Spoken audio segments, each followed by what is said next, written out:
Harbaugh now heads to the Los Angeles Chargers. He wins everywhere. He wins, period. Justin Herbert, he's a crown jewel. Well, you guys better enjoy this. Quick snap, Herbert to throw. Has a man, touchdown! The fans loved it. You have to love what you're seeing on tape if you're a Chargers fan, especially for the future with Justin. Herbert on the move and throws and touchdown. I was just trying to show off. We're going to be known as world champions. And we're going to do it or die trying. Don't let the powder blues fool you. Who's got it better than that?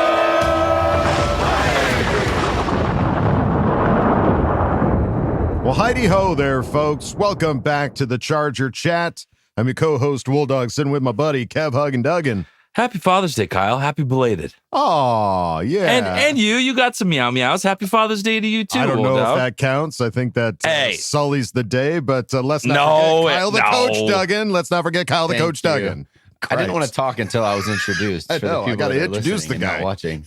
Yeah, but it does feel good to be back as well. You guys had a solo mission last week without me. We did. It was still good. I'm proud of you guys. You held it together. Navy SEALs. I have to. It was fine. I mean, could have been better, but it was good.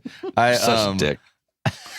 I got somebody that supports the pod. One of our friends, Tony Francis. He's a Padre season ticket holder. And he gave me tickets to the game to go see the Padre game. So I was like, hey, we record on Tuesday mornings now. This will be great. I'll go to the Monday night game. And then you guys, day of, hey, we're recording Monday night. Yeah. Listen. LFGSD. Here we go. We're just flying by the seat of our pants here at the Charger Chat. Sometimes. Yeah, no rhyme or reason. Yeah. Well, the reason was Kevin and I being in St. Louis. We're back home now. It was a short trip, but I know there's going to be some more future St. Louis recordings coming up. So look forward to clear that. out my Monday night and Tuesday morning calendar. Yeah. Keep it all open. Yeah. Father of four. Be available at all times. Keep it open, please. All right, folks. We got a heck of an episode lined up for you. Lots to talk about. There's some signings. Who knew? We're not used to this, at least not last season. Not at all. We've got some quotes to go over. We've got an NFL Mike Bolt of the week, a fan focus, and an Ask Boltfam lined up. It's chock full. What are we doing sitting around here talking about stupid shit for? Let's get into it. For crying out loud. All right. This happened just after, I think, Kevin and I recorded the Bolts going back to Camp Pendleton to practice, showing appreciation for the service members. Awesome to see. I mean, just the interaction, seeing Justin Herbert out there, a guy who normally outside of like training camp, it doesn't like necessarily being in the crowd, although we did just see him at that concert. I feel like I'm having to backpedal here for everything I'm talking about. Justin Herbert just strikes me as the guy that doesn't want to be in the middle of a crowd. You know? Not so much anymore. He's giving off new man energy. I know. It's interesting. And it was so cool that they actually went down there again. Like, they haven't been down there since before the pandemic. So yeah. It's important, man. San Diego, we were San Diego Chargers for so long. It is so important. And I'm glad that Coach recognizes, because they could have done this last year. This could have happened last year. True.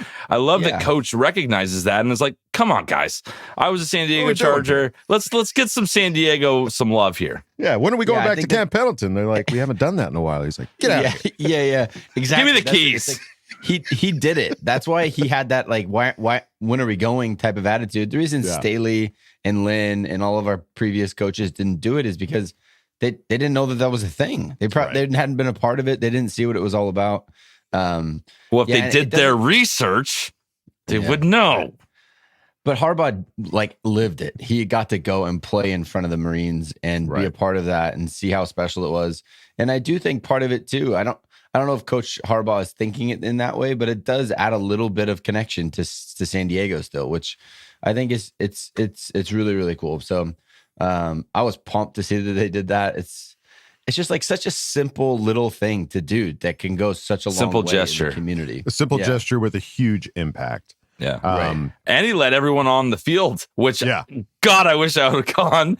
Like the people just walking up to Justin. Can I sign up and Joe now, please? Like I need a DeLorean. I would want you.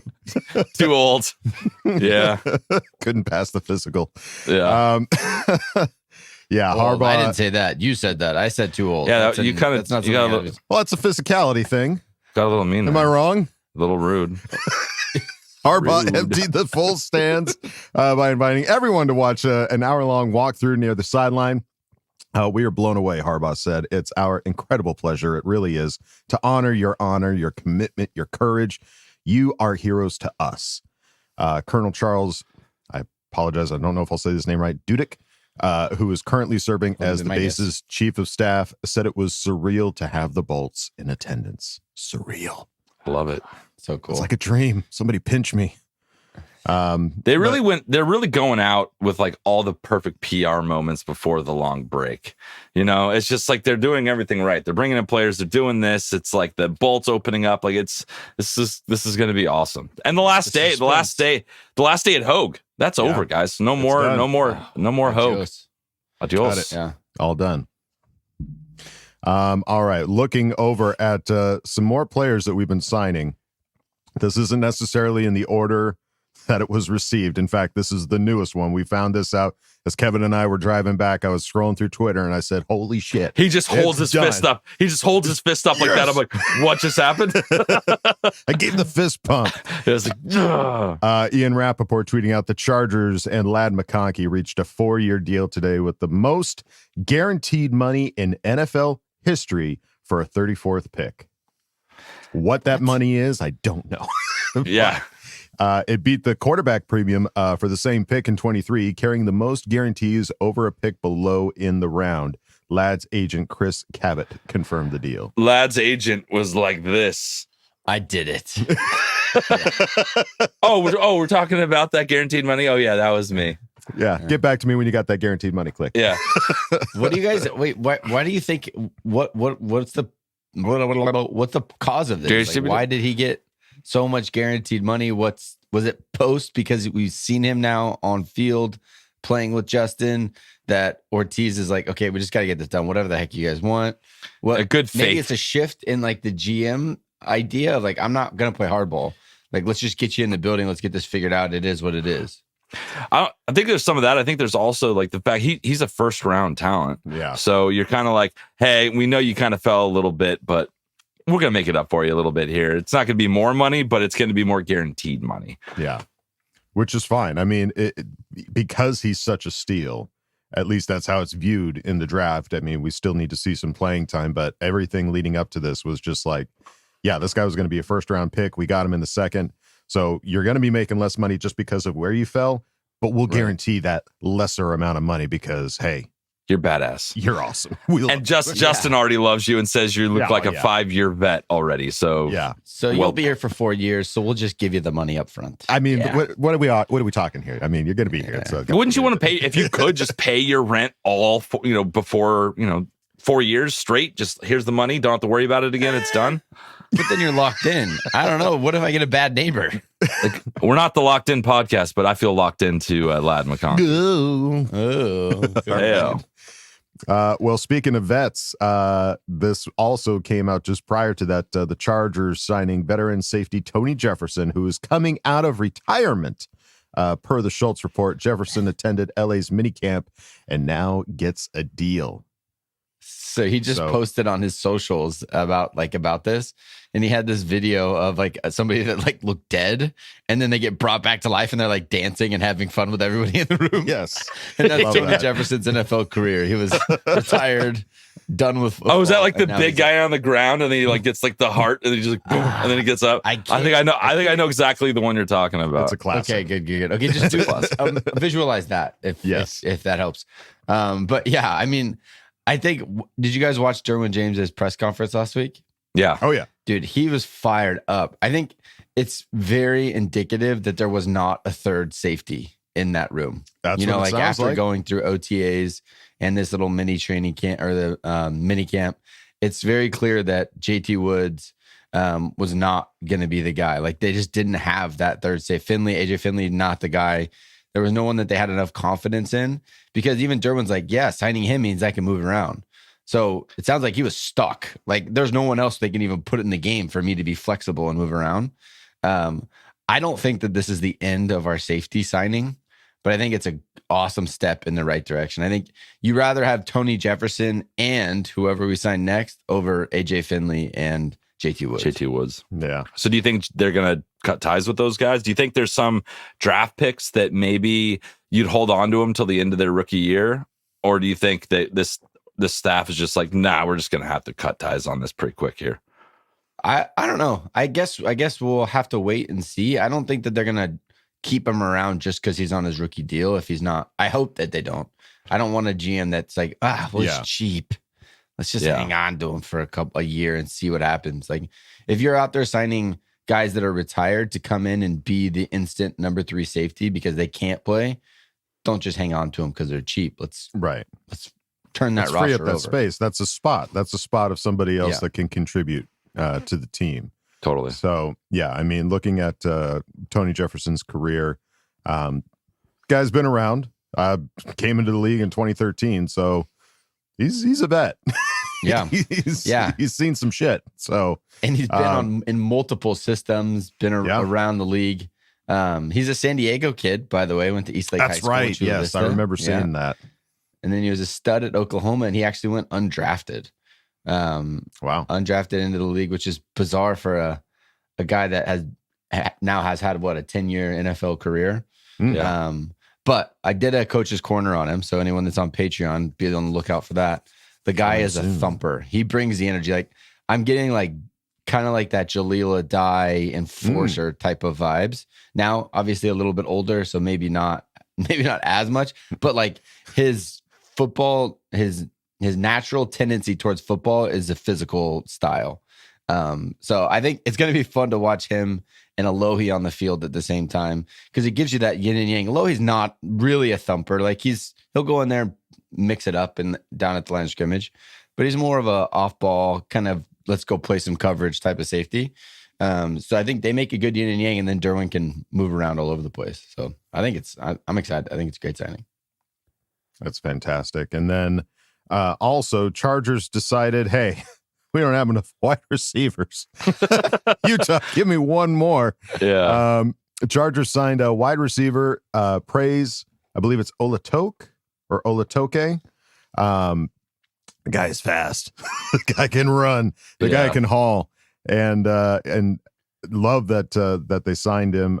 He's a sprinter at Ohio State. Was a sprinter at Ohio State University, earning first team All Big Ten during the 2022 outdoor track and field season.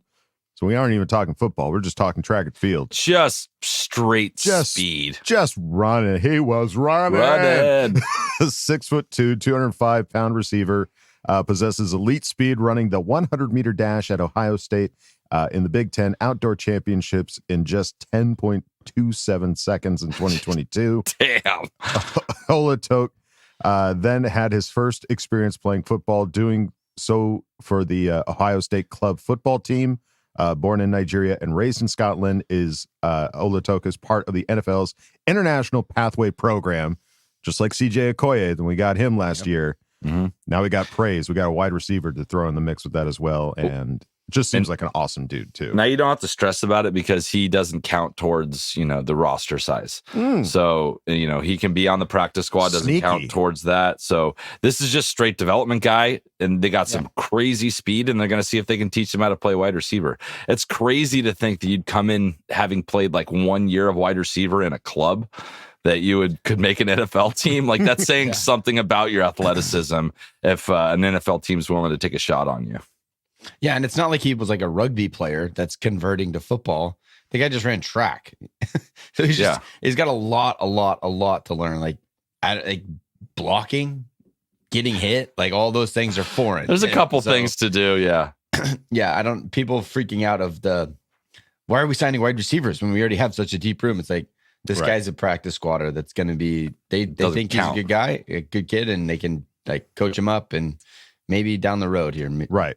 This isn't a round 2 pick, developmental player. This is somebody that is very clearly needs development, but didn't cost us probably anything to get this guy, and could absolutely come and contribute just with the speed alone.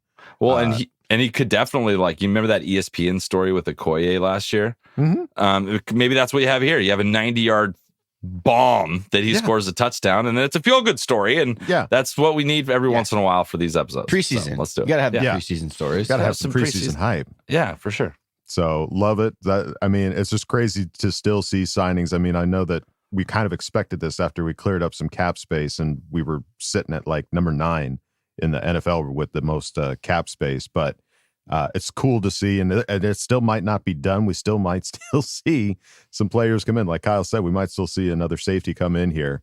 But then also out of OTAs, we saw some certificates of achievement that were being handed out by the Chargers and signed by Jim Harbaugh, honoring the perfect attendance. And one of those people was Deion Henley, receiving the certificate of achievement, posted it on his Instagram reels and with the caption, "OTAs was fun."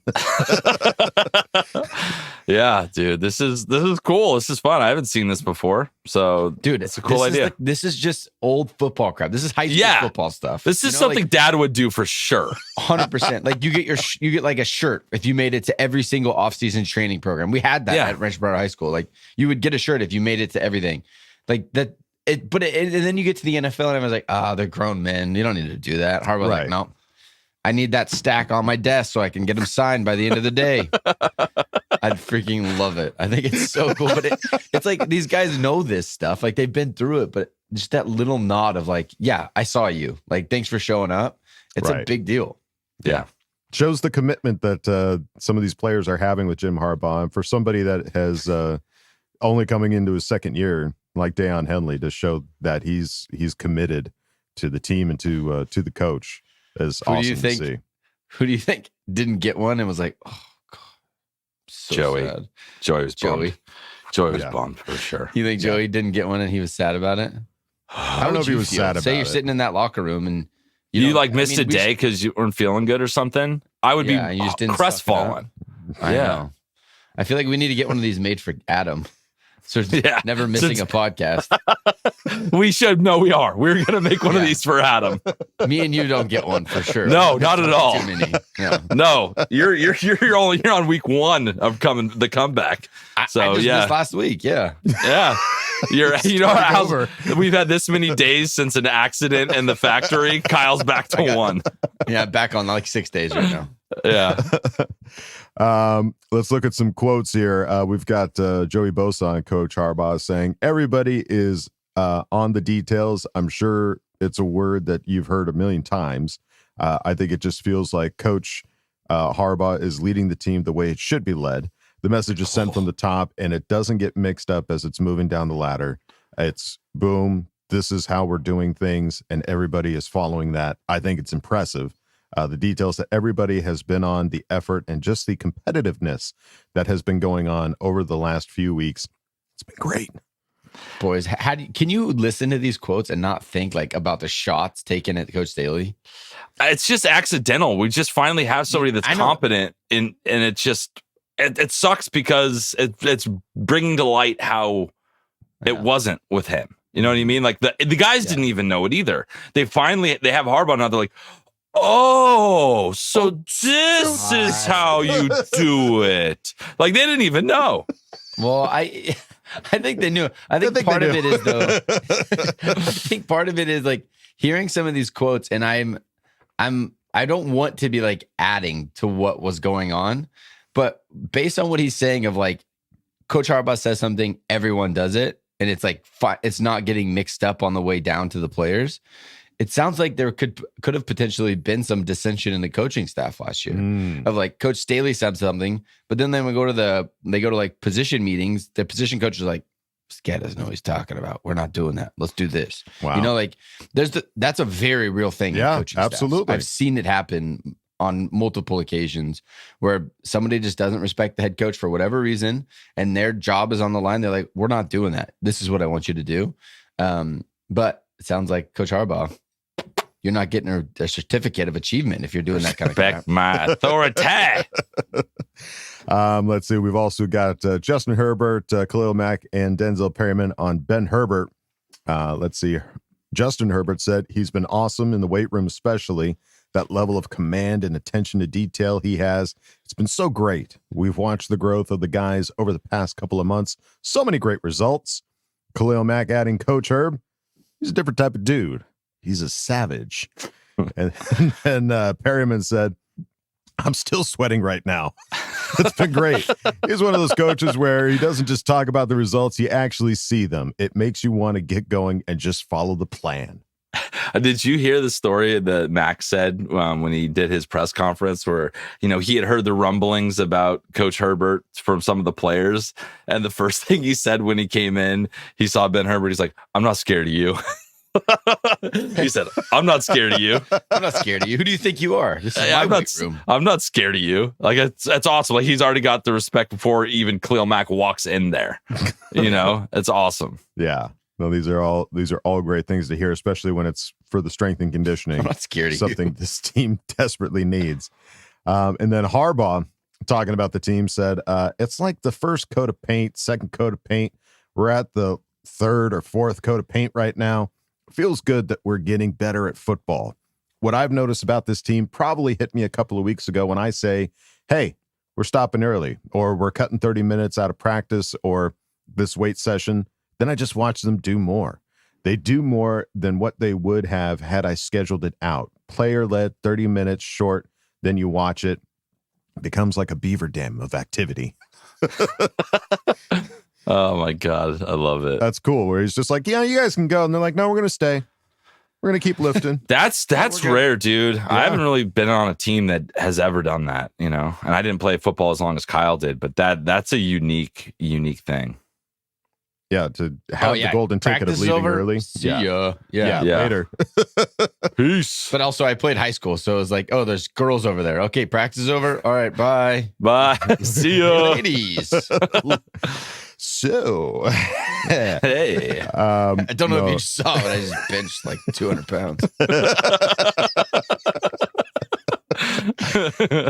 So, lots of great things being talked about for the team, and just so many.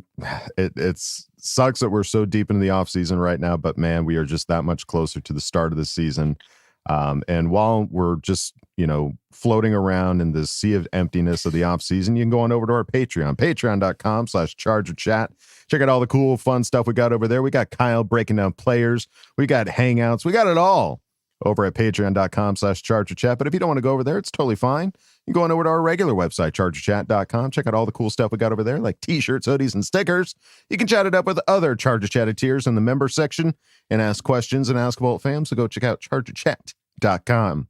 All right, folks, that means it's time to go on to the next segment. You guys have been loving this guy, and he has been on every other week, and he is absolutely killing it. And that includes Kevin. Kevin loves you too. I love it. We're talking about NFL Mike with his newest edition of Bolt of the Week. Hey guys, I hope you're enjoying the show. It's officially time for this week's Bolt of the Week, and I got a special installment of the Bolt of the Week for y'all to enjoy. Because this week we are covering my favorite player in Los Angeles Chargers history, old man Phillip Rivers. But first, let me explain the concept of the Bolt of the Week. Every other week for the entire NFL offseason, I'll be coming on as a guest on the Charger Chat podcast and doing a deep dive on a Chargers current or past player selected by all of you. The way you can suggest which player I should feature in next week's episode is hop down in the comment section below and comment which player you'd like to see featured next. I'll read all the comments, count up the votes, and the player's name who has commented the most will be featured next time. So before you forget, comment which player you want to see featured next. Keep in mind, we've already covered Asante Samuel Jr. in our first installment, Cameron Dicker in our second episode 2 weeks ago, and then Lorenzo Neal in last week's episode. I posted those as standalone videos on my YouTube channel, the NFL Mike YouTube channel. I'll comment the links to those videos if you want to watch any of those. This is back-to-back past players that we're covering here on Bolt of the Week. So let's do a current player next week. And dadgummit, man, I could sit here and talk about Phillip Rivers for an hour. I have about 10 minutes in this segment. So guys, if you have any favorite Phillip Rivers memories or stories, feel free to comment those as well to add to the Bolt of the Week. I'm going to get to the roots of the Phillip Rivers story starting in December of 1981. Phillip Rivers was born in Alabama. At the time, his father, Steve, was the head football coach of the local high school, where his mother was also a teacher. And at a very young age, Phillip Rivers had dreams of playing in the NFL. I found a story online when he was in the 5th grade. He did a project about his dreams and aspirations in life. And what did he do? He cut out an NFL player off of Sports Illustrated magazine and pasted his face on it. Little did little boy Phillip Rivers know he would go on to become one of the NFL's greatest quarterbacks of all time. But it started in the 7th grade in 1994 when Phillip Rivers started his first game at quarterback, rocking the number 17 to honor his dad, who also wore 17 as a player. His dad would eventually be hired as the head coach at Athens High School, leading to Phillip Rivers attending Athens and being the starting quarterback for his dad. Bookmark that. By the time Phillip Rivers was a senior in high school, he was one of the best passers in the state of Alabama, earning him offers from Auburn and Alabama. But Phillip Rivers knew that if he went to either of those schools, there was a high likelihood that he would be buried in the depth chart for some of the other recruits that they recruited in, 5-star recruits from across the country. So instead, Rivers decided to go and play for the NC State Wolfpack. And very quickly, that clearly became a great decision because as a freshman, Rivers became known for his late game comeback. In 4 of the 8 games that he played as a freshman, the Wolfpack came back from down 10 in the 4th quarter, earning them a spot in the Micron PC Bowl where they would defeat Minnesota. As a senior, Phillip Rivers cemented himself as one of the best quarterbacks in the country at the time, and one of the best prospects going into the upcoming NFL draft. He threw for 34 passing touchdowns, 4,500 passing yards in 12 games. He led the ACC in passing attempts, completions, yards, and touchdowns, and led NC State to another bowl victory. Rivers would finish 7th place in the Heisman voting that year and turn his sights towards the NFL, where he was projected to be an early 1st-round pick in the 2004 NFL draft. But there was some drama because Eli Manning was actually the Chargers' quarterback of choice that year. The Chargers had the 1st overall pick and they could have picked anyone they want. But then Manning said he didn't want to be a Bolt. So what the Chargers did is they struck a deal with the New York Giants. After drafting Eli Manning, they held the man hostage and got multiple picks along with the Giants' 4th overall pick that year, Phillip Rivers, in a trade. Those picks went to good use, ended up becoming Nate Kading and Chargers' longtime Pro Bowler Sean Merriman a few years later. Rivers was one of 17 quarterbacks drafted that year, but the guys that will be remembered forever are Ben Roethlisberger, Eli Manning, and Phillip Rivers. Honestly, one of the only quarterback draft classes that's even comparable to the 1983 NFL draft class, which featured John Elway, Dan Marino, and Jim Kelly, all Hall of Fame quarterbacks. Pretty sure Big Ben, Eli, and Phil will all go into the Hall of Fame as well. Now, despite being a top 5 pick, some of our younger Chargers fans in the audience right now may not realize that Phillip Rivers had to work his way up the depth chart. He started with the Chargers as the 3rd string quarterback, behind Drew Brees and Doug Flutie. He would eventually pass Doug Flutie for the 2nd spot and then sit behind Drew Brees for his entire rookie season until the last week, where Phillip Rivers will get to play the 2nd half of the final game of the season versus the Kansas City Chiefs. Because the Chargers had already clinched a playoff spot, clinched a home playoff game, and won the AFC West at that point with Drew Brees at quarterback. In that game, Phillip Rivers would throw his first career touchdown pass in the NFL. One of hundreds of touchdown passes that would place him inside the top 7 in NFL history eventually. To then also rookie wide receiver Malcolm Floyd. And then Phillip Rivers' 2nd season, he had to sit behind Drew Brees for the entire year until the 2nd half of the final game once again. Almost an exact repeat of his rookie season, except the Chargers weren't clinched to go to the playoffs that year. They had not already won the AFC West. The reason that Phillip Rivers got in the game is because Drew Brees, who was on a contract year, by the way, suffered a terrible shoulder injury, one that might have led to the Chargers' decision to move on from Drew Brees and officially give the keys to the franchise to Phillip Rivers. And yes, you may say Drew Brees went on to have his own Hall of Fame career in New Orleans, win a Super Bowl with the Saints, and that worked out for him. But it worked out for the Chargers also, and I'll tell you why. Because the next year, Phillip Rivers would have his first full season as a starter. In his first full game, he'd blow out the Las Vegas Raiders, then Oakland Raiders in a 27-0 shutout, and wouldn't stop there. Chargers would defeat the defending champion Pittsburgh Steelers that year, take down top flight defenses such as the Denver Broncos, destroy their division, and honestly the entire AFC, going 14-2 into the playoffs. They had a 1st round bye, home field advantage in Phillip Rivers' first year as a starter. And while they would lose to the New England Patriots in a nail biter that postseason, this was just the start of a 17-year Hall of Fame career with the Chargers. Phillip Rivers would go on to become the daggum 6th highest passer yardage-wise in NFL history. He would also complete 5,277 total passes, 7th all-time in NFL history, and end up throwing for 421 total passing touchdowns. Currently 6th all-time in NFL history. We're talking about all quarterbacks to ever play football that made it to the NFL. Phillip Rivers is top 6. Rivers will also become an 8-time Pro Bowler who ended up winning Comeback Player of the Year. He would lead the NFL in passing in 2010, lead the NFL in passer rating in 2008, and even lead the NFL in completion percentage in 2013. And to this day, Phillip Rivers still holds the record for the most passes ever completed consecutively in a game. He completed 25 straight passes, and I'll never forget that game. That was a fun one. Also, keep in mind, to save time, that Phillip Rivers holds just about every Chargers passing franchise record in the entire book. Rivers would have a twilight year with the Indianapolis Colts where he actually played kind of good. People forget about that last year that Phillip Rivers had, leading the Colts to the playoffs and coming just one drive away from taking down the Buffalo Bills and advancing in those playoffs before he would eventually retire a Los Angeles/San Diego Charger and ride off into the sunset, where Phillip Rivers, full circle moment here, now coaches his son, number 17, at St. Michael Catholic High School in Alabama. I'm sure Phillip Rivers is going to get another lifetime of memories out of that experience in his post-playing days now as a head coach. But what us Chargers fans will never forget, Phil, is the lifetime of memories that you provided us. Phillip Rivers will always be my favorite player of all time. He made me fall in love with the sport because he played the game with pure passion. You can't fake the level of passion that Phillip Rivers played this game with. And that resonated with us fans and gave us hope that in every single game, no matter what the score was, the Chargers had a chance. No matter what the Chargers record was, the Chargers could beat anyone, any day of the week. Whether it was beating the Colts in the 2008 wild card game or playing through an AFC championship game on a torn ACL.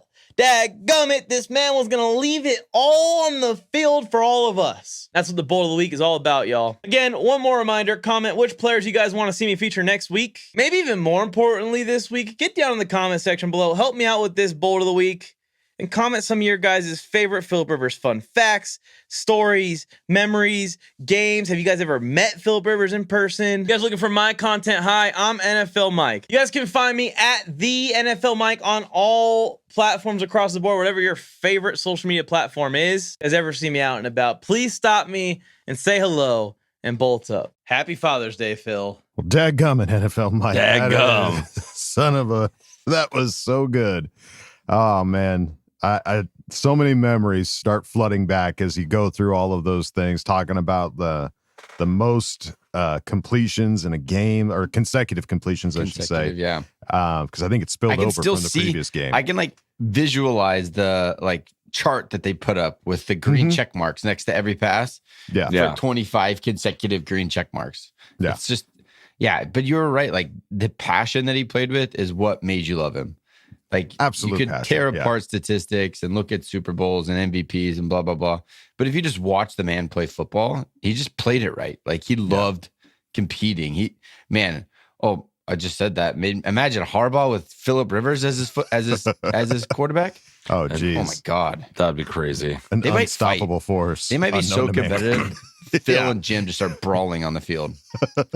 And I could take I want the entire Jay Cutler, Phillip Rivers rivalry. Mm-hmm. Maybe in the future, we could just give a isolated specific to that and why, what happened and why. Because that was the real moment when you're like, oh, that's my quarterback, just talking shit and getting after him. So I love Phil. No, I love him so much. And I love you, NFL Mike, for breaking down one of our favorites here. Just killed it, man. It's just so much fun to watch. And so for you folks, put it down in the comments. We're looking for current Charger players because we've still got a ton of faces on this team that I don't know nothing about.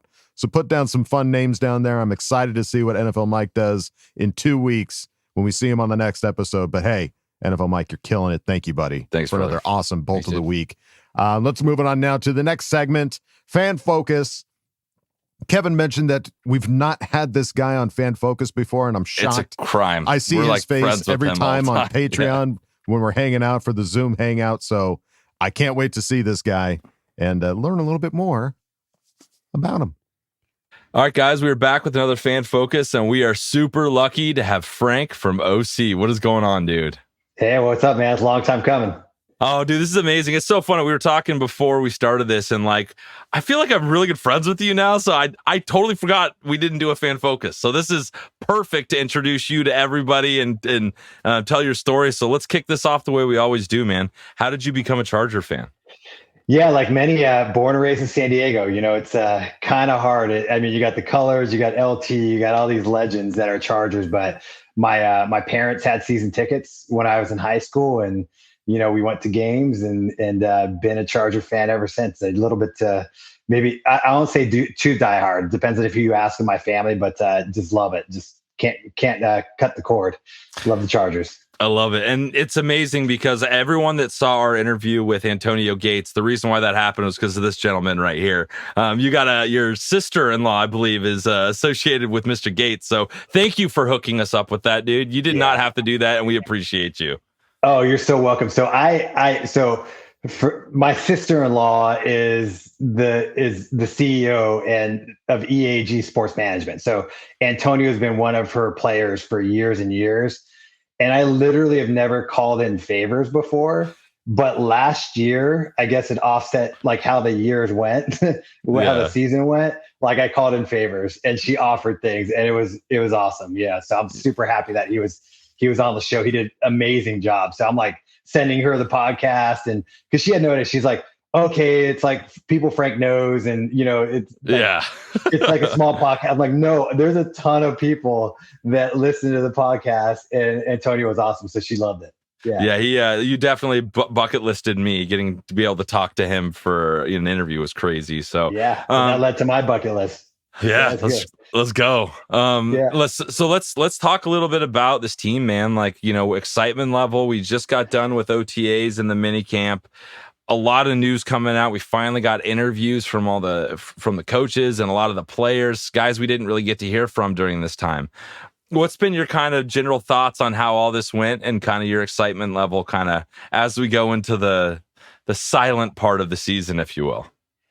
Yeah, I think like I don't think many have ever cheered about a coach, right? And that sentiment is just now being confirmed as, you know, as we've been going here in the summer, the start of the summer, just that belief, like, hey, what he says, we're not sure rhyme or reason, but we believe it's going to work.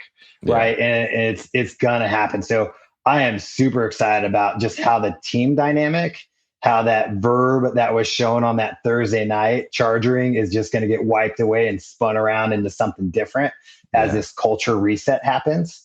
Because that's really what I think it is. It's a culture reset that we haven't had since Marty. And I think he's just going to bring it home. I think the line and just consistency, and you can see it in the player interviews. I mean, these guys seem like they want to hang out there for like, hey, keep asking me questions, right? I don't think they've ever done that. They're like, no, all right, I'm here because I have to. Let me answer some questions. Love you, Charger fans, but let me get out. And they haven't done that. They've been sitting there and answering the questions, happy to do it. And they've praised him over and over again. So I'm super excited about that culture reset first and foremost. Well, and it's so interesting to see like guys like Khalil Mack like came out and told us like, yeah, I took a pay cut because I wanted to play for Harbaugh. Like that doesn't happen for us, man. I always feel like we're trying to get guys on this team, and now it's just kind of they're coming to us and they're staying with us and they want to be a part of this. Absolutely. And I think someone said it like on the third contract is usually when you're going for the win, right? You make your money on your second one, that third contract, you're like, hey, I want to win. And these guys resetting that is huge. And I know you know this, but I saw, so Khalil works out at the gym I work out at. Yeah. Saw him a couple times. I didn't say anything because I don't like interrupting anybody while they're working out and that kind of stuff. But when I was on my way to the gym, and then is when the restructure came in, where he restructured his contract. I go in and he's there, and I'm like, I've never been nervous, but I'm like going up and talking to people. But I was literally nervous. I'm like, I gotta say something. And so I went up and said, hey man, I just really appreciate you sticking with the Chargers.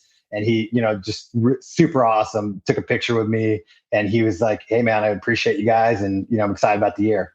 Oh my God, how freaking cool is that? Yeah. And you kind of I made a joke about it because we were talking. It's like you've kind of Forrest Gumped your way through all these Charger interactions, which is crazy. That's just one of them. Can you give us a couple other experiences you've had with some of these Chargers? Forrest Gumped it. I've never heard of that, but yeah. Yeah, you just kind of stumbled your way into meeting all the famous people in history. Yeah. So, well, I guess being born and raised in San Diego and Rancho Bernardo, so Carney kicked at our school here and there. He'd pull up in his Corvette, come out and just start kicking here and there. I went to school with Charlie Joyner's daughter, so we see Charlie every once in a while in the community. Been to his house, played pool on his pool table. We can't probably talk about a lot about that, but his daughter is a really, really good pool player. We've Mike Cyphers. I've golfed with him a couple times because his wife is in the same industry and works with one of the groups I work with. Sean Merriman. We went to the Hall of Fame induction for Antonio. He's down there. LT, I met him. So just all these like random like interactions that have been super cool because it's more than anything when you get validation, the players are actually accepting of it. And super cool when somebody approaches them, even when I don't want to approach it, is a cool validation for the players and who you are fans of. That's been cool. It's something also about like the reluctant fan who like doesn't want to interrupt the player, but like has to just to like tell them how cool they are. Like I'm sure that's a different energy than like, let me get your autograph. You know what I mean? Like that's a smart way to do it. And it reminded me of something else because we're both alumni. We both went to Rancho Bernardo High School. And talking about San Diego, and the team just went down to the Pendleton, right? Was it Camp Pendleton? Camp Pendleton, yeah. They went down there first time in a long time that they've kind of reached back out and had practice in San Diego. What do you think this year and what Harbaugh is doing? Do you think he's going to help San Diego Charger fans come back a little bit? Do you see that at all? It's part of that culture reset. He definitely is. I mean, he played in San Diego. So, I mean, you see, Weddle coming back and, he was there at Antonio's induction and these guys are coming back. You got Hardwick being a coach, So awesome. And I think that the fans need a filter from Spanos, right? And this reset with Harbaugh is somebody they trust to begin that next stage of the healing process, let's say. And I think getting back to that pre-COVID, let's do this in Pendleton is another way to go, hey, we got to get back to bringing that fan base in because I think I'm in San Diego all the time. There's the fans that like some of my friends are like, I don't want anything to do with Chargers, get them away. And then all of a sudden they're like, well, Herbert's kind of cool. Oh, have you been to the stadium? Like they want it. And so I think this is definitely going to happen with Harbaugh and Herbert. I mean, how could you not like the guy and cheer for him? So I think, he's that Pendleton is another step forward for that. Yeah, it's going to be exciting to see what happens with that and what the turnout is. I'm excited to go to the stadium and see because I've never been been a fan of a team with a coach that has this much hype and this much excitement around him. Like we just haven't had that as Charger fans. So I'm sure everything's going to go perfectly well and we're going to have a full stadium and it's going to be awesome. So that'll leads me to this. Like what are you most looking forward to this upcoming season? I'm sure you know the schedule and you know kind of what we have in store for us. What are you kind of looking forward to or hoping for from this season? I am looking forward to seeing how big of an impact coaching is for specifically the young guys coming in.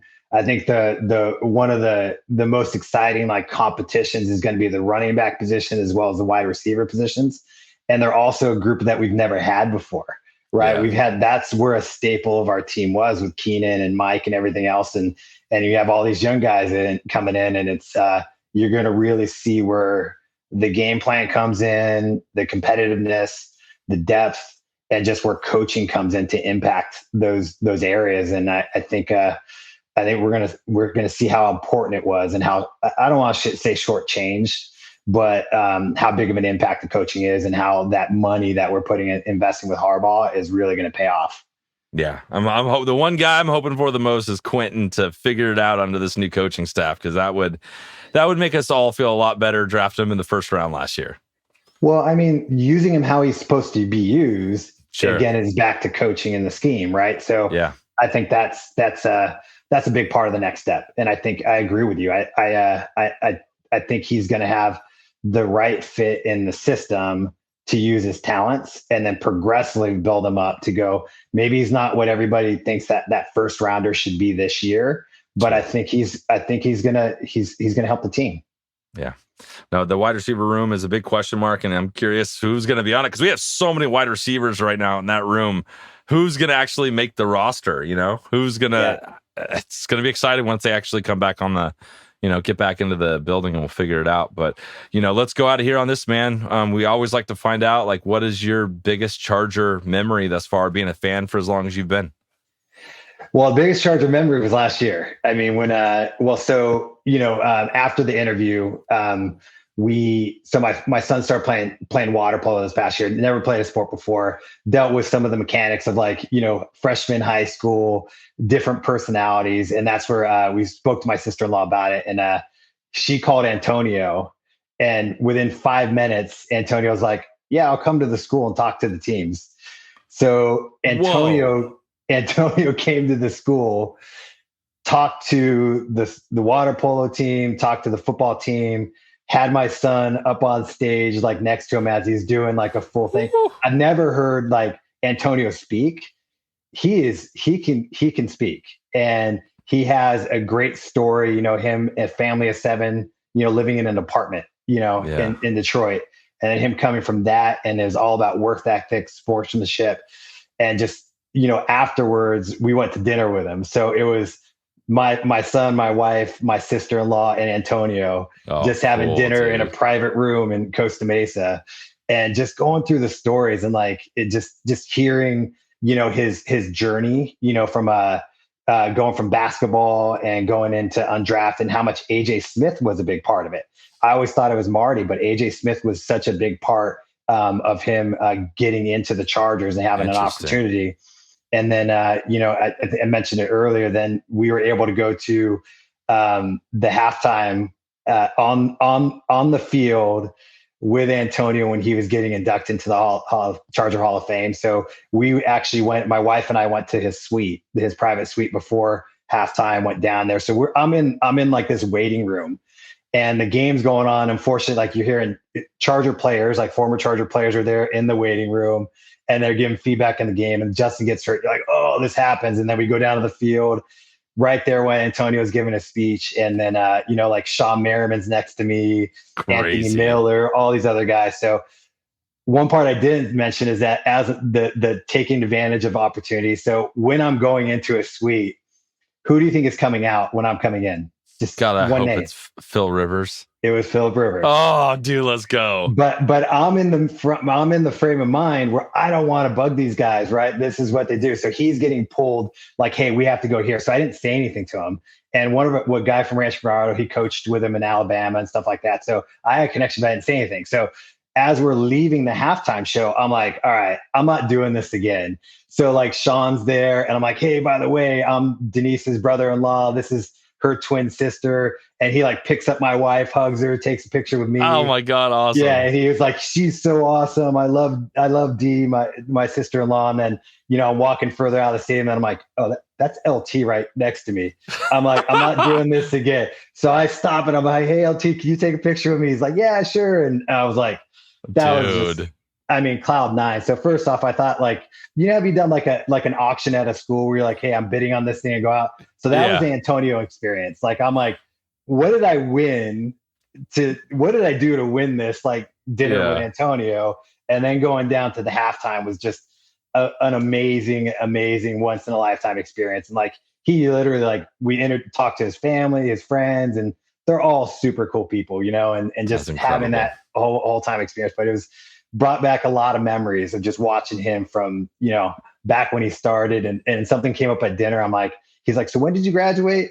And I'm like, 95. And he's like, oh, I graduated here. And he goes, oh, we were in high school at the same time. I was like, yeah, but I was a little older. So you would have been, you've been one of the young pups. And so it just that awesomeness of the whole thing. It was just, you said like, hey, that was one of your big moments, was interviewing Antonio. Just, the whole 2 episodes of, hanging out with him and meeting his friends and stuff like that was amazing. What's a lifetime.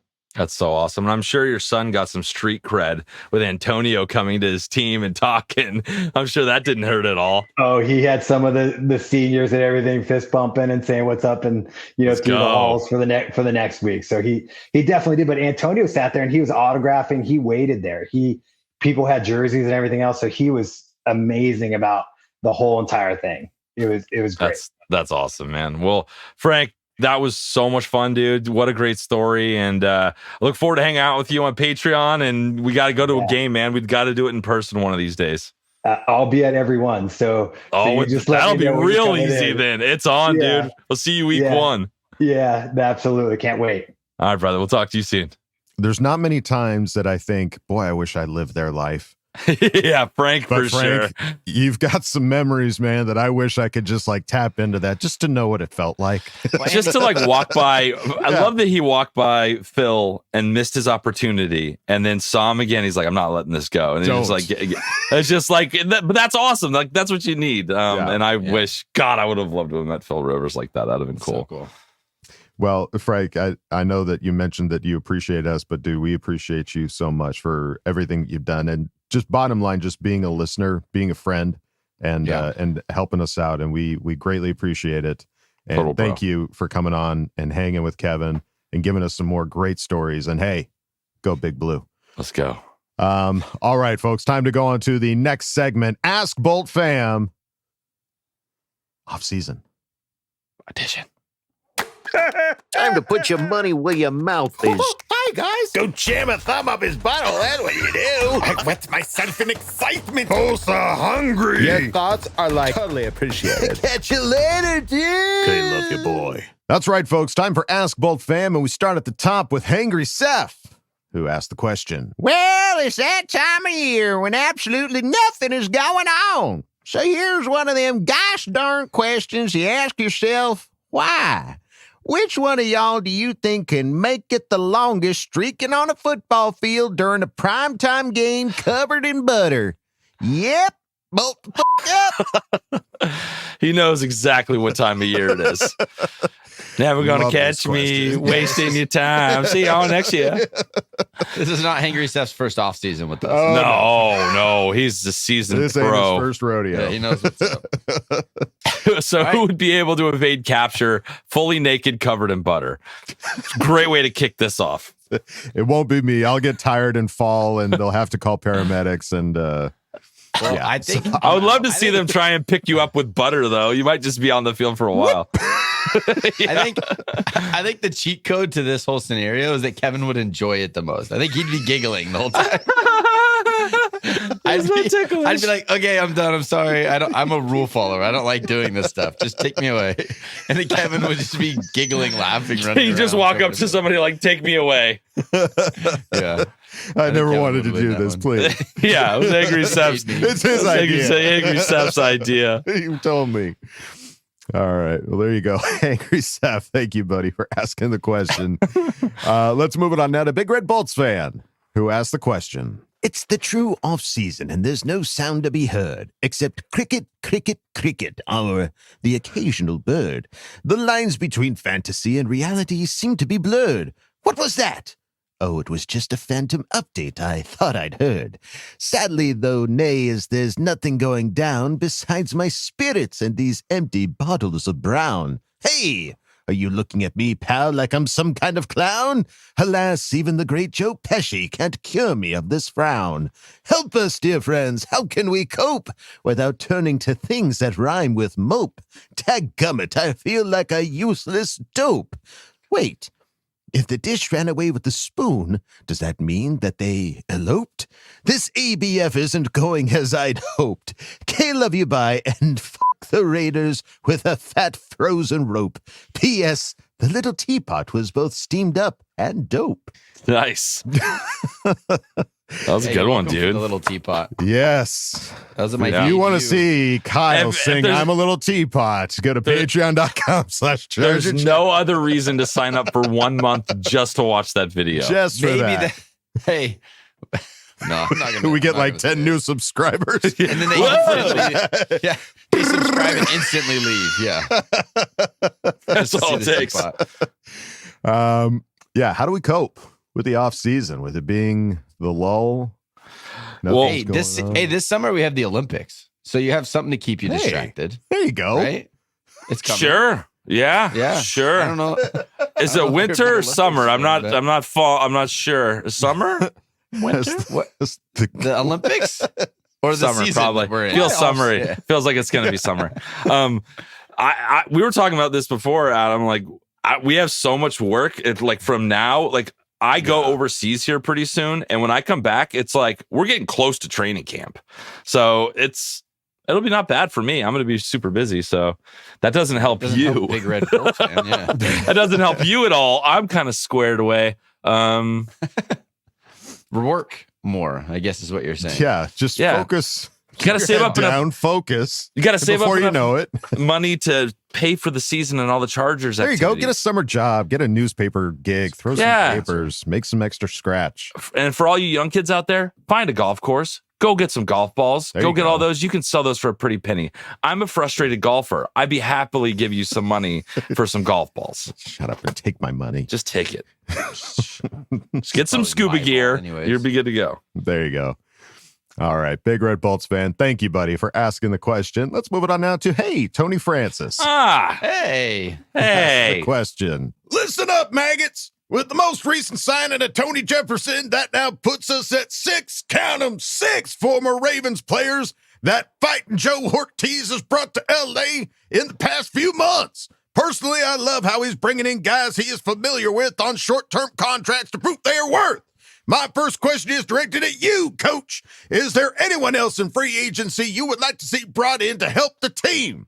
My second question is directed at you, Kev. Where the f*** are my suck my butt t-shirts? And why have you not replied to my text about them yet? Let's f***ing move, Twinkle Toes. And my last question is directed at you, Wool Dog. Can you please ask Kev about the f***ing suck my butt shirts? Is it really that hard to get 1,000 shirts made up with the copyright unique logo spelling out the word suck my butt? Maybe there is even room for a patch or a suck my butt lollipop. Let's fucking go, maggots. Suck my butt or die trying. I love that. Yeah, your question is to ask me the thing you just asked. Oh, Kev. Yeah. Where are the suck my butt t-shirts? If you got, if you think so, there will be an investment on our part to get some of these things made. Maybe we could pre-order. Maybe some pre-orders, because I'm not fully confident that shirt's going to go flying off the shelves. Yeah, it feels like a special order. Yeah. So, and sorry for not getting back to you. I've been under the weather all week. Not an excuse, but just a fact. That's exactly what happened. But yes, you know what? I'm going to message a guy about a thing right now. Circle around. All right. Well, Kyle, let's go to the more on par question. As far as anyone else in free agency you'd like to see brought onto the team? Yeah, the only position groups I think, like the two big ones for me, and they're both on defense, is going to be interior defensive line, and then that corner room. Now, we've heard a lot of good stuff from Tariq Still and from Cam Hart out of training camp. Durbin had a lot of good things to say about him in their press conference. So maybe that is a little bit more settled than I think.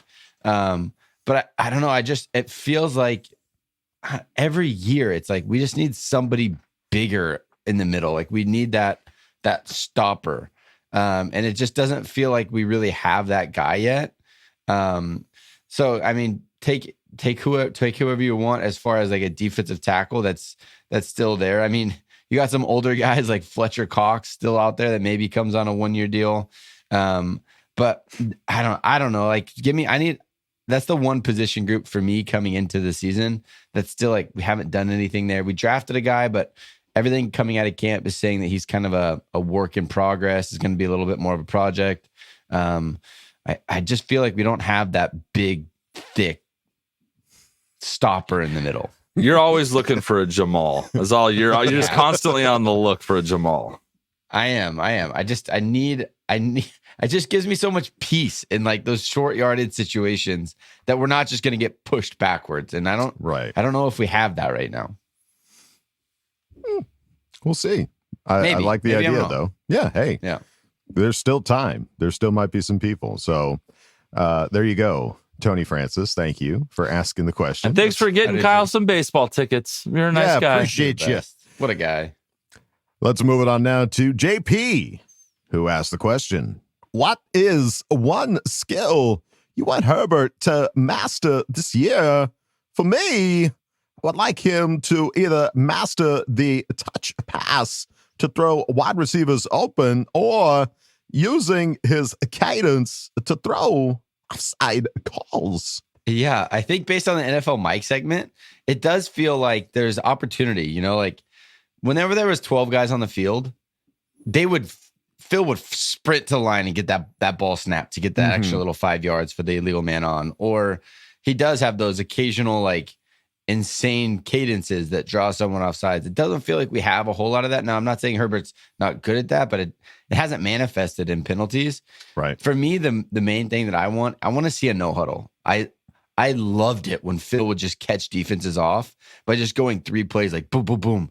I love the occasional no huddle to keep defense on their toes and keep defensive play callers like, okay, I got to get this calling quick. I don't know if they're going to go no huddle. So for me, I would love to see that, like no huddle, up at the line, making quick checks and going. There you go. I think just a lot of the things that we've been seeing this offseason, we kind of touched on a little bit earlier, was just the him kind of coming out of his shell a little bit more. I think we've been feeling that progression throughout his career with the Chargers, but this year, just there's that one image that's been floating around of a practice, everybody's kneeling, and Herbert is up there talking to everybody. That's just not what we've seen in the past. And just all these other little off-season things, like even going to the concert. Like, can you imagine a rookie Justin Herbert going on stage at a concert to be like, let's have some fun? No, not at all. He would disappear in the offseason. Absolutely. He'd be hanging in the rafters, just like going like, no, it was a good show. Like, he wouldn't be on the stage, like singing and dancing with the guys. Like, just seeing some of that has already been kind of like, I don't want to say inspiring, but at least shows that, like, I think we're getting a different Justin Herbert this year. Oh, growth. One that's got that confidence, because part of it seems like a shyness. Like, he could still perform, like he could do the work, but like, there was just a shyness to it that, just, look at them. They're awesome, right? No, don't look at me. Yeah. Now, I'm not saying that he's going to be like a peacock or anything like that, but Coach Harbaugh put him in an all gold jersey, so he is kind of peacock. But he did say how he hated that. Yeah. Like, he did not want to wear that. But I mean, just little things like that I think are great. I can't think of anything else that I'd want him to master, though. It just seems so great. He's mastered. He's mastered in so many ways. I saw, as you were reading that question, I saw Kevin like, he does everything good. I was like, talking about? I take offense to this question. I could see it in his face. We do let dawn. Yeah. No, I feel like there's a lot of hamstringing that's happened to him because of the situations he's been in, because of the way our defenses have played. I think you're going to be able to see what he's really capable of this year with a better defense, better leadership. It's going to be awesome. And he's mastered. He's the master. There you go. JP, thank you for asking the question. Let's move on now to Andre 3002, who asked the question. Fresh. What do each of you think that Herbert's ceiling is this upcoming season? What's his floor? MVP, top 10. That's his Top ceiling 10. and floor. Top 10 quarterback is his floor. Okay. MVP is his ceiling. I would put it maybe top 5. As his floor? Well, the floor, like the worst he could possibly get. I like this. Go on, Adam. Please do tell why you have him top 5 and why Kevin is not a what a weird. Kevin's not even. You're Kevin's playing not even a Price Justin is Herbert Right fan. rule. No, you're playing Price is Right rules now, and it's just silly. You waited for my answer. You're like, you know what? How about 5? Dude, I heard you say top 10. I was like, that doesn't sound right. And now I have grounds to say that maybe you're not even a big Justin Herbert fan. The floor is top 10. Kyle, shut your mouth. The floor, the bottom, the worst he could possibly be is still better than 22 other quarterbacks in the National Football League. And if he's doing what he should be doing, he's an MVP. But Adam has him top 5, so I think he's a bigger fan. He has more support. Like, he trusts him more, for sure. It's so much easier last week. Adam, I think the takeaway here is Adam trusts Justin Herbert a lot more than Kevin. I'm not engaging in this stupid line of questioning. How is that not the takeaway? That should not be the takeaway. How is that not the headline? The ceiling for him is the floor for him is top 5. The floor for you is top 10. You don't trust him as much. You think he could be only top 10. I want to leave. That's a takeaway. I want this done. I want this over. I don't know why you do this. I don't know why you try and break my heart. You do it to yourself, dude. Oh God. But I was thinking, hear me out. I was thinking, no, shut up for a second. Okay. I was thinking, worst case scenario, he plays like, and I don't even want to say it because it's not going to happen. Exactly. You put worst case scenario, he plays bad this year. Worst case scenario, he's not even on the field and he's still a top 10. Oh my God. Because he played so freaking. No, God damn it. God damn it. Let's just go. Let's just move. I don't know why you're doing this, Kyle. Dude, enjoy that Quentin Johnson jersey. Who knows what quarterback's throwing him the ball? I'm sweating.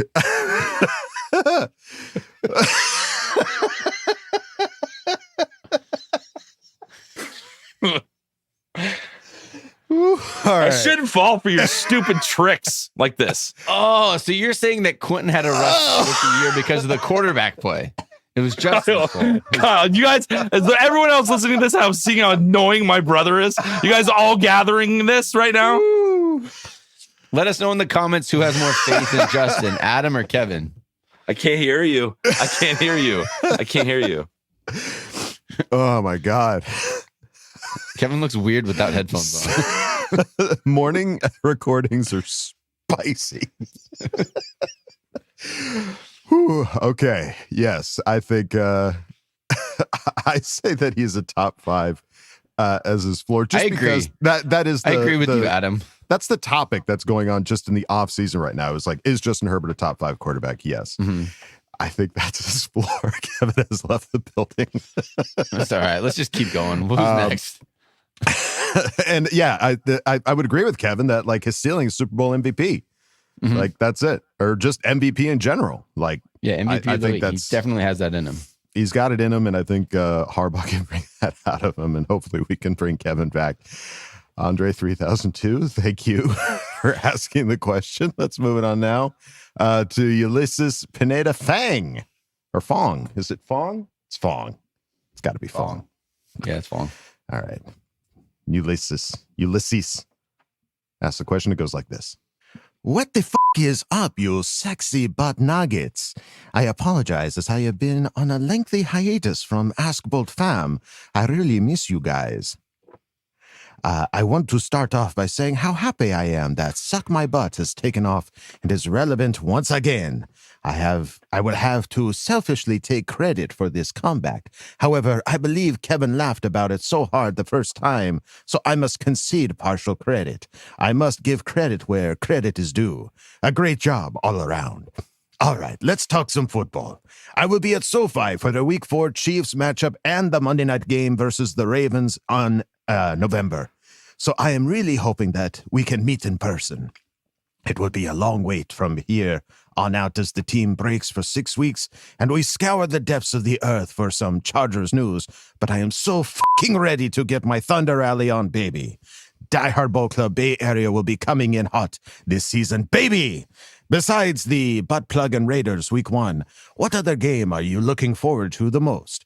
For me, it's the Bengals matchup. They're going to be tough, but I think it will be a good game to see what this team is really going to be made of this season. That stretch at Cleveland, Tennessee, Bengals, Ravens, and Atlanta, and at KC is a huge kick in the sack. But 3 home games in a row, there is really nice.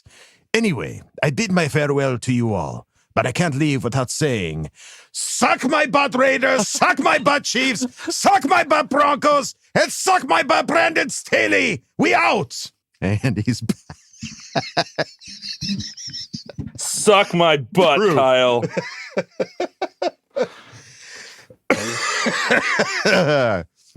All right. That a couple years ago. Your ideology. No. Justin Herbert. Just mute him, Adam. Mute him. So besides the Raiders week 1, what games are we looking forward to the most? And yes, Ulysses, I guess, was the one that came up with the suck my butt. He started with suck my butt. Full credit. Snowball rolling down the hill. We need to get him his like signature so that way we can do the shirt and then he can like put his little signature on the bottom. Yeah, there needs to be a Ulysses Easter egg in there somewhere. For sure. But as far as games that we're looking forward to, what games are we most looking forward to? Ravens Thanksgiving game. That's It's just got to be the Ravens. The Harbaugh Bowl. That's just Harbaugh hard Bowl to. at SoFi. Come on. Yeah. And we're gonna go to the game. For us to go to a primetime game, like great enough that it's a Harbaugh Bowl against the Ravens. Even better that it's a primetime game, and even better that we're going to be there on a primetime game. Like seeing SoFi at night, I am so excited for. I know. It's going to be a totally different energy. It's going to be a blast. It's going to be fun, and it's going to be such a good game. I cannot wait for it. Hopefully, we're in a position at that point in the season too where we're really kicking ass. Game. Yeah, really meaningful football. And not only is it the Harbaugh Bowl, like it was mentioned earlier, we've signed 6 Ravens now. That's 6 Ravens players going up against their previous team, including the 2 running backs. Yeah, yeah. That would be pretty rad if the Harbaugh Bowl, those 2 guys went off, had 200 yards. That would be pretty freaking rad. That would be rad. I think that is the game to look forward to, Ulysses. Thank you, buddy, for asking the question. And thanks for bringing Kevin back with your magic powers. I'm back. Well done. Let's move on now to Andrew Ramsey, who asked the question. Hello, Charger Chat crew. An interesting question for you today. Word on the street is that the Chiefs are experimenting with Justin Reed as a kickoff kicker to prevent Butker from getting hurt by the new XFL rules, since kickers were involved in 25% of tackles being made. Do you all remember when Nate Kading tried to make a tackle, completely missed, and tore his ACL back in 2011? If the Chargers wanted to go this same route to get a bigger body in there and preserve Dicker, who could you see them using? It was funny, too, because I jokingly asked Dicker this question when I interviewed him. Right. Yeah. And he was all for it, but now it's become kind of real. Like people are talking about getting them out of this play. Yeah. I think he's got it in him. If nothing else, you need to go to Australia, find an Australian rules kicker, Aussie guy. somebody that played rugby, and then just sign the rugby guy, and then you're covered on all sides. Yeah. I mean, would you sign a new guy to take up a roster, or would you just pick somebody else that you have on their team that's like, yeah, I think I kicked a little bit back in high school or something like that. I could probably make it work. It's too risky, dude. Like where you have to put the ball without it being like put on the 40-yard line. There's some weird stipulations in there. Like you need the tight window. Yeah. You need the most accurate shit every single time. Otherwise, you're going to get penalized for it. So I think you need to have somebody that can really kick. You know, maybe there'll be less like small body kickers. You might start getting some bigger body kickers coming in the league because of this. Mm-hmm. It'd be interesting to see. It would be. Yeah, I'm open to new players. I'm open to old players if they can prove. I mean, some of these guys are just so talented. I mean, he basically said like maybe Derwin could be the one kicking. I don't know if Derwin could be that accurate, but if he can do everything else as good as he can, maybe kicking's in his regime as well. Yeah, I don't know. We'll find out. This is going to be the wild card of the season. Like I think this is going to affect a lot of games, and I think the first few weeks is going to be very weird to see how people adjust to it, because there's going to be mistakes made all over the place, and then people somebody's going to do it well, and then somebody's be like, oh yeah, we got to follow that. That's how you cook this bread. There you go. Cook this bread. Andrew Ramsey, thank you, buddy, for asking the question. Sorry, my wife's really into sourdough right now. She's making bread all the time. Let's move it on now to Mr. Pekar, who asked the question. This offseason seems to never end. I don't know if it's the excitement of Harbaugh, seeing all my buddies, or just football in general, and maybe all 3. But seriously, I hope the rest of this offseason goes smooth like X-Lax. Now I just need it to end. Do I have to sing This is the off season that never ends. It just goes on and on and on. I mean, what do we need to end this off season? Bore? Do we need a extinct level event to end this off season, or will we just be waiting for the cows to come home? Now, what I think we need to spice up this off season is dinosaurs. Bloodthirsty, lawyer-munching, metasaurus, sharp-tooth-wielding dinosaurs. So here we go. Hold on to your butts. What is your favorite dinosaur and why? And while you're thinking about that, now that you're all locked into your favorite dinosaur, which charger would you compare to your dinosaur to? Features, physical, or mental similarities? Okay, thank you for entertaining me yet again. And if you want to be entertained, hop on over to the Charger Chat's very own Patreon. You can listen to some of the most amazing content on the net, or even join the special 10s and join in on the fun with the virtual meetup. So many perks. But anyways, thank you again for making this off-season bearable. Both the up, FTR, big old Jurassic, suck my butt, Kate, love you, bye. He's like our hype man. I love this. Yeah, that was great, Pekar. You're the best, Pekar. So good. All right. Favorite dinosaur? I love how you take that so seriously. Back to the question. And back to what really matters here. The hard-hitting news. What's the Charger Chat's favorite dinosaur? Don't even think about it. Just spit it Kyle. out. What you got, Kyle? I'll go first. So you guys have time to think. So, and Pop Warner, I don't know why this was our name of our team, but Kevin as well. All of Pop Warner, we were the Rancho Bernardo Raptors. That was our team name. Kevin, do you know the story? 1994, the Jurassic Park came out, and that dad's a big movie buff, and we became the Raptors. Okay, yeah. So we were on the Raptors, so that's obviously my favorite dinosaur. And what player would I put as so Raptors are really smart. They can like communicate and they like stalk their prey and they do all this crazy stuff, but they're also crazy fast. So I'm gonna go defensive side of the ball because that's just what I do. And I want to say it's hard not to say Derwin James, but I feel like I answer Derwin James for every single question. So I'm gonna throw a curveball and say Deion Henley is like a velociraptor. Linebacker has to communicate, talk, get everyone in the right spots. You have to be fast enough to cover. Clever girl. Tough enough. Clever girl. To play the defense. Yeah, I'm gonna go Deion Henley and the Raptors. I love that. That sounds like a jazz band. Deion Henley and the Raptors. Hey. Yeah, exactly. Skip it up. All right. Get him up. Give it, Kevin.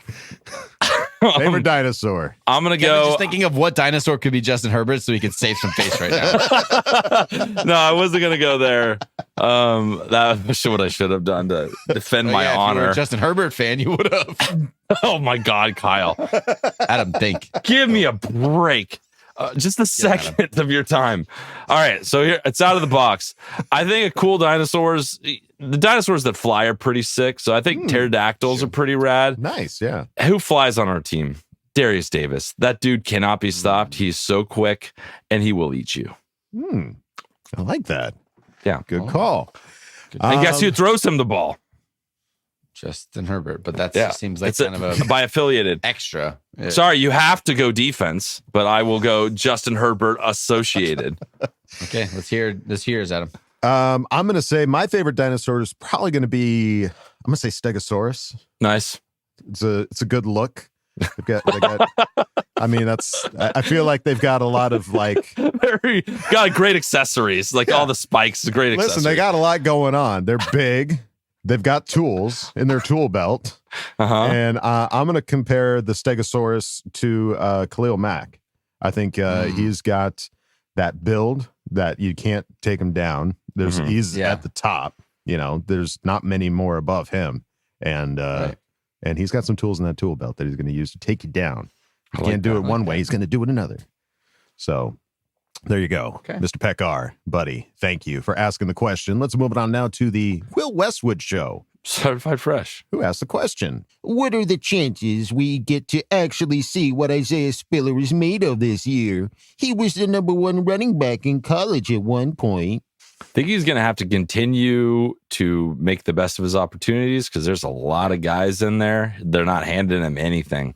So if he needs to stay healthy and he needs to flash whenever he has the ball. So I could see him being the third running back, Vidal could do it as well. Maybe. Like he's in competition for that third running back spot. Right. So we'll see if he can do it. I hope he can. Yeah. I think we're assuming that the last coaching staff was just a bunch of idiots that didn't know what they were doing, but I don't think that's the case. And there's reason why he didn't make the field. He didn't get on the field last year. He wasn't even making the roster, like the active roster or the game day roster most of the week. So if I had to put a chances on it, I don't think there's a great chance that he's just going to all of a sudden jump on the scene when you sign J.K. Dobbins and Gus Edwards. So I don't think the chances are high that he's going to be the number one guy. Yeah, if he was having an OTA like some of these other guys where you're like, oh man, OTA buzz is this guy's killing it. Like we've been hearing Tarheeb still killing it. McConkey killing it. Yeah. There's not been a utterance about Spiller, sadly. So it just feels like this just might have been a whiff, unfortunately. Yeah. But you never know. Things can change preseason. He could have a great preseason, and then all of a sudden, he's earned himself a roster spot. So there's still time to make that call. One quick question. When was the last time somebody had like an amazing preseason and got the carries? I think the last one was probably Eckler. It's been a lot of seasons since somebody flashed in the preseason and was like, all right, you're in, To make the roster, yeah. I feel like Bandy might have been one of those guys because he certainly had some playing time with the Chargers, and he was another unsigned guy. But yeah, as far as somebody that actually comes in to contribute, yeah, Eckler I think is really the biggest, the lone wolf, and most recent one. Yeah. So there you go, the Will Westwood Show. Thank you for asking the question. Let's move on now to the K-Man, who asked the question. Of all the players signed since the draft, and they have spent some serious coin on some of the recent signees, who do the three of you feel will make the 53-man roster, and who will make the practice squad? Like free agent signings, I think you're going to the DJ Charks and the Tony Jeffersons. Like those guys are going to make the team. Yeah. But I guess if you're asking like the praise, what was his last name? The sprinter. Olatoke, I think. Yeah, like that's a practice squad guy. Yeah. I think there's a pretty clear line in the sand of a lot of these guys. If you're getting brought in as a free agent, they've probably got a pretty solid plan for you, unless you're on the pathway that guy's on. But I think it's the undrafted guys, right? That's what the question is, like the undrafted rookies that got brought in.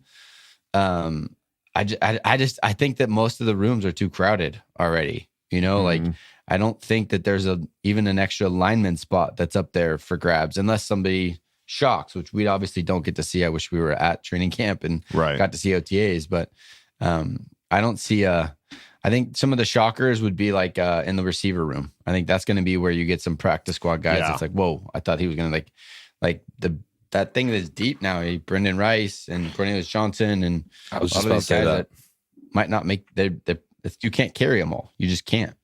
Yeah. Yeah. Not without making cuts to other rooms that you don't really want to. You want to have a balanced tip of the spear. Yeah, exactly. Yeah.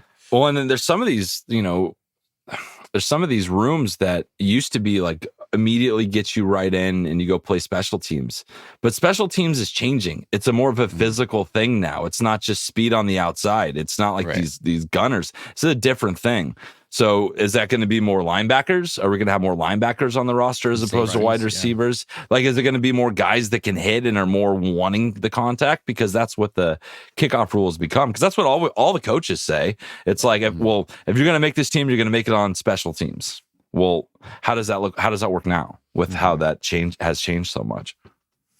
Yeah, it'll be interesting to see. It still feels too early to make like bets, but it feels like, if you're an undrafted free agent on this team, good luck to you, because man, there's a lot of competition, especially just in the free agent signings. Like, you got a lot. So it's an uphill battle. We'll see what shakes out. But the K-Man, thank you, buddy, for asking the question. Let's move it on now to Mr. Sign 'em Up, who asked the question. Hey, guys, I have 2 questions. If you had to cut all but 4 wide receivers, who are you keeping? Also, what games are you guys coming to so we can get the tequila bottles ready? Hey, hashtag sign them up. I think it's easy. Okay, so what 4 are you keeping? Well, it's Ladd, QJ, Palmer, Chark. Yeah. Those are the 4 dudes. Those are the 4, I think. Yeah. If you were to like gun to my head right now, do that. Like that's the answer. Ladd, QJ, Palmer, Chark. Yeah. But we're gonna probably carry 6 at least. I imagine it'll be so. 6, you're gonna have Jarius Davis because he's a return guy. You're gonna have him on there, and then whoever that maybe Rice probably. Rice. If he keeps, I don't know. That's just doing well. Everyone's just like Rice because of his dad, but it's like, oh hell yeah! Why wouldn't you? You know, like he has a 7th round pick for a reason. So let's just, I don't know. It's kind of going to be a wait and see what happens. Yeah. But was it for a reason? Because everyone thought he was going to go a lot earlier. That's for some reason. It obviously happened. Yeah, but some reason every other either 31 other teams. Either everybody had their thumb covering his name when they were looking at the list and didn't realize it. I thought we agreed to that. I thought we agreed that they just forgot he was on the list. I mean, it's a narrative. I don't know if it's the right one, but it's a narrative. I'll go with it. The one I like. Yeah, those feel like the 4 guys that if you had to keep only 4, and I do think we will keep more, like Kyle said, but if you only had to keep 4, I think those are the guys. Yeah. So there you go. Mr. Sign 'em up. Thank you, buddy, for asking the question. Let's move on now to Connor Killer B. Brumfelt, who asked the question. Picture a Harbaugh Roman offense beyond sight and sound. What are your predictions for wide receiver, running back, and tight end? How many will be on the field in the offense? And how many roster spots will each position get? Answers swirled in the ozone and shadow of the Twilight Zone. That was a good one. Thank you. I like that. Thank well you. done. Simple. Great question. Great question. Great question. So predictions for wide receiver, running back, and tight end. How many will be on the field? So probably a couple, two tight end sets, 2 tight ends, 2 running backs, 2 wide receivers. Go. To get to that. I think you will see some of those heavy sets, like 22 sets. We have 2 running backs, 2 tight ends. But I think you're going to see a lot of 12 where it's 1 running back, 2 tight ends. I think that'll be a really, really common personnel grouping for us. I think 12 is big, but then that means you still have 3 wide receivers on the field. So I think even like that extra lineman stuff, I think that's going to be a big part of it. But I think 12 will be kind of the base package. Whether you consider that fullback or that tight end when he lines up like a fullback, you can consider that 21 personnel, but I think 12 personnel is going to be the base of what we do. And how many roster position, how many spots will each person get? So it'll be it'll probably be 4 tight ends, 3 or 4 tight ends. Yeah. 4 tight ends. I think I think they're going to have a 4 tight ends, tight end room. Yeah. 4 tight ends, 6 wide receivers, 3 running backs. And a partridge and a pear tree. Yep. And a shit ton of linemen. Yeah. A lot of tips to that spear. Connor Killer B. Brumfelt, thank you for asking the question. Let's move it on now to Brandon Woodard, who asked the question. Hey there, all you sexy, beautiful peoples. I read somewhere on the wonderful internets that the Raider fans and the Raider players enjoy eating Snickers upside down. Do you know why that is? I guess it's because, there's a part that tickles their tongues. Anyway, long-time listener, first-time posting. Y'all are amazing. Even that silly guy who decided to get his car washed instead of hang out with the Special 10. Yeah, he's still pretty neat. So, let's move on to something Charger-related. I have a prediction for the wide receivers. Brendan Rice will be one of the premier receivers and being in rotation with McConkey. And Johnston, I'm sure you're saying, what about Palmer? Well, he's going to be traded. Not exactly sure for what yet, so I'll leave that to you guys to discuss what that possible trade might be. Keep up the great work, and all the teams in the NFL can suck a butt. Especially the Raiders, Chiefs, and the Broncos. Enjoy those Snickers, you dirty little bastards. Go Bolts and K-Love you, bye. All right. I swear I've seen your name, dude. This on first Patreon. Time? He hang out on first time 10. with a question. Certified fresh. Son of a. I hate when I'm wrong. Especially when I could have just read part of the question and solved my problem. Yeah. It's okay. This is one of the very few times that they laid it up there for you, Kev. Yeah. And I didn't put it down. Sorry, dude. Shake it off. It's all right. Shake it off. So, Palmer being traded to make room in the wide receiver room. You've got one more year. See that 1 year on the his idea. deal. Yeah, you got 1 year on a rookie deal, so I could see. I guess I see where you're going with that. I just don't know if there's enough. Like where's the excitement for another team to want to sign Josh Palmer? Where's that incentive of what he's done to be like, yeah, this is going to be great. You know, like I feel like if I was another GM wanting to try to trade for Josh Palmer, I'm not giving you much. You know, like I know your situation. Right. Yeah. I'm giving you a late rounder, like 7th round. And then it's like, why would we not just keep him? At that point, keep him. Yeah. Yeah. I think he's a good enough player on a good enough deal that with some chemistry with Justin, like the only guy really in the room that Justin's played with. Yeah. I don't know. Could it happen? For sure. I don't know our GM well enough. Will it happen? I don't think so. Yeah, I think if you heard rumblings of like, I don't know, you hear rumblings about him hooking up with McConkey and all those other guys, and Palmer's had kind of a quiet OTA, at least you haven't really heard too much, but I mean, he's being interviewed and he was one of the first guys to talk about like all the details and everything that this coaching staff has been doing. So I have a feeling that Palmer's going to stick around. I think he's going to be one of those 4 wide receivers that we talked about earlier. And yeah, I mean, will he make it past his rookie deal? That will remain to be seen because we've just got so many other wide receivers that we picked up that these guys see something in. Palmer was one that they acquired because of, new regime. And it's weird too, because if you look at it, he's the only one that we can all reliably say he's done well for us in the past. Yeah. There's no other wide receiver on our roster right now that has played for us or has done well in the past. So I want to hold on to him as long as I can. Yeah. Until we can get this ship figured out of what's going on. I also have so much faith in Justin Herbert that I think he can throw to absolutely anyone.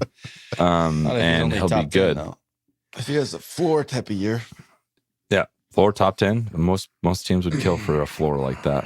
Most quarterbacks aren't even in there at their ceiling. So yeah. Well, most Charger fans. Semantics at this point. Semantics, really.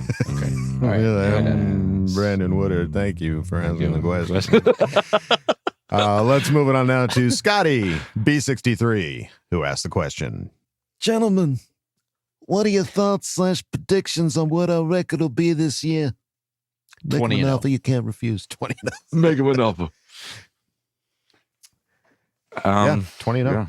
20 and 0. I would always give you like a real answer, but they're gonna give me a hard time. We'll rub your nose. I've learned my lesson. What's your floor on this? Good luck with that. Not happening, pal. Kevin's like 9-8 this year. We're gonna have a tough one. No, I would never say that. You are. Yeah. This is what you were gonna say. Justin's gonna have a down year, and we're gonna be 9-8. Yeah. What's fascinating to me is that I'm scared that I was about to say we're gonna go 14-3, and you guys would be like, whoa, Kevin's really lost faith in the team. Like, I don't know where I stand with you right now, Kyle. I don't know where I am. I don't know Kyle what's happening. That in the chamber. He was ready to fire that at you. You got him in my sights. Should I fire? Yeah. Hold, please hold. Just say 14-3. I swear to God, just say it. Just say it. Just think it. I'll shoot you so fucking fast. Oh my God. Yeah. So you agree then, Kevin? 17-0. Yeah, 17-0. I'm a beaten puppy. Under duress. Say you want 17-0. 17-0. Yeah. There you go. You bringing in Harbaugh, man. Honestly, bringing in Harbaugh. The guy is a culture changer. We've been hearing it this entire offseason. Yeah. Everybody loves this guy, players included. And the guy brings a pedigree. He brings just a leadership to this team. I mean, we were watching the Pat McAfee video about, and they were talking to Lombardi, and not our previous Lombardi, the other Lombardi, the commentator Lombardi, the commentator Lombardi, and just that, and he doesn't the speak to leadership ghosts that he either. brings, yeah, ghosts. like just the leadership that he brings to this team and the pedigree of coaches that he's brought in. There's no reason to not at least shoot for and think that we can get a 17-0 season. Well, he just finished one. I had a weird daydream the other day where I just imagine he get the first tattoo right here. Yes. And get the Chargers right here, back-to-back years. And if he does that, I am getting a shitty, whatever the basic font he got, that's going on right here. No, you're not. Support. See this? This is what a supportive family member looks like. Tattoo. You've been talking about getting a tattoo for 20 years now, and it just hasn't happened. And hasn't been right. I'm not going to force it. Ceiling is a tattoo. His floor is not no tattoo. It's a t-shirt. That is my floor and ceiling. But that would be cool if he had the Michigan on one side, Chargers on the other. Absolutely. Freaking and awesome. He'd earned it. Yeah. But he needs to keep room for more for every year that he gets a Super Bowl. Yeah. And it's just gonna have a sleeve. He just goes all the way down. Yeah. Because this is the start of a new generation. There you go. Scotty B63, thank you, buddy, for asking the question. And we go out of Ask Boltfam with Athair Kadir. Kadir. Who asks a question. Georgia Chip, my boys, my love. I'm so thankful to be a Patreon member, my baby. Wolldog, my dear love. Kyle, the great coach, and Kevin, my number one in my heart, baby. First, I have officially Charger Chat Squad Fantasy Football. I picked 5th overall in 10-man league. Coach Kyle, you are going to be the coach for my team. Wolldog is the DC and special team coach. Kevin will be the OC. Here's my starting lineup, baby. Quarterback Herbert, wide receiver Jefferson from Minnesota, wide receiver Samuel from San Francisco, running back Gibbs from Detroit, Mixon from Houston, tight end Kittle from San Francisco, flex wide receiver Smith from Philadelphia, Chargers defense, and Dicker the kicker, baby. Your thoughts about this team next show? I'll give you my bench. Now to my question. Coach goes first, always followed by Kevin and Wolldog, baby.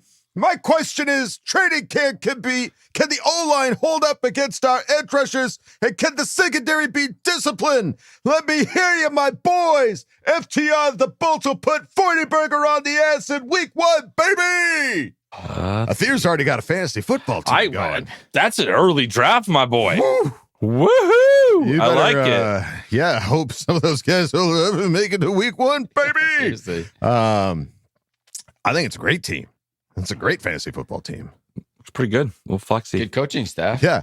And I'm the defensive and special team coordinator. I'm in charge of one group, and you knocked it out of the park there, Athir. Killed it. Give me Dicker. Yeah. And then as far as the actual question to you, Coach, you're always first on Athir's list. Can the offensive line hold up against our edge rushers, and can the secondary be disciplined?